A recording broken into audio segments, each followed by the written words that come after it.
Bula, everybody. Welcome to Fiji, man. We are here in Fiji or Jamaica. I'm not sure, man. But I'm wearing my Bula Fiji shirt. I got my glasses. Sorry, guys. I was in Fiji for a moment. I just wanted to talk to you a little bit about a mission trip I did some time ago. And I got to tell you something. It was life-changing and inspirational for me.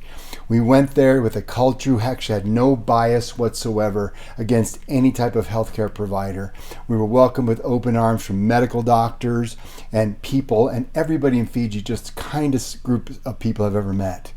Now, they listened intently and they understood a principle of health and healing, and that was so amazing. All it took was me standing on a chair talking to literally 10,000 people. We went to that thing. There were supposed to be 100 doctors and about 150 students, okay? When we got there, there was 3 doctors and 150 students, most of which had very little or no clinical experience. So we spent the entire first couple of days basically working with them on their clinical skills and getting it up to speed. So I, the old fart in the group, as I typically am these days, I stood up on a chair and told everybody about the principle of healing. I talked to them about how the brain sends electricity down through the body. Down, it goes above, down, inside from the nervous system out. And it tells the organs to pump, the heart to pump, the liver to detoxify, the stomach to digest. All healing comes from inside out. In the absence of neurologic function, the body cannot, will not, and will never heal appropriately. When you're in the presence of a subluxation, the spine becomes misaligned, things are transformed. So we transform from subluxation and sickness and illness, correct the subluxation into health and healing. It's really that simple. I told all the people in Fiji this, and 2 amazing things happened. Well, I'll say 3. Number 1, we adjusted over 10,000 people, and we saw some miracles. And the 2 miracles I'm going to tell you about.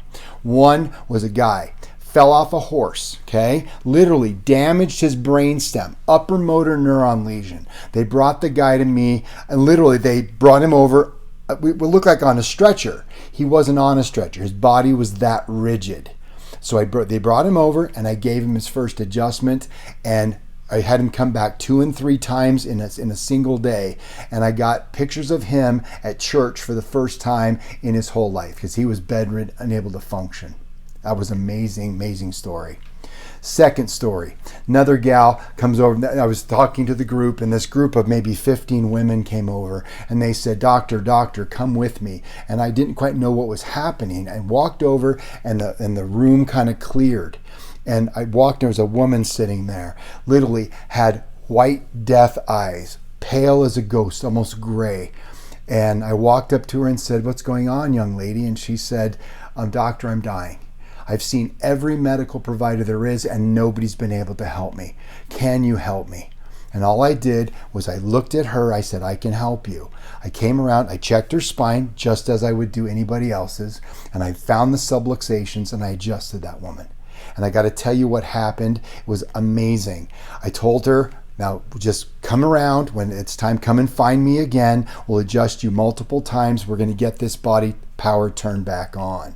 Well, I got busy in the day. There were so many people, and I was helping students, and this woman comes up and throws her arms around me, and she said, thank you. And I looked at her, and I said, I'm sorry, I don't know who you are. And she said, I was the lady you adjusted. I told you I was on my deathbed. Guys, I couldn't believe it was the same person. Her eyes were clear. The color was back. The power of her body turned back on. Now, let me tell you something interesting. Children, babies, young ones, they don't have the bias. They don't have the negative attitude about things. So they trust. And when they trust, they heal. The people of Fiji trusted and they heal because they aren't jaded. They haven't been screwed over by so many healthcare providers. Guys, and I want to tell you right now that when you remove that bias, trust your body will heal. So know that with each adjustment, your body is moving in that direction of health and healing, just like the man on the rigid board and the lady on her deathbed. The same thing is happening to you. With each adjustment, your body is healing, it's growing, and you are going to restore your body back to its God-given potential. Just follow the course, stay the course, do the things we teach, and your life will be transformed. Thanks for listening.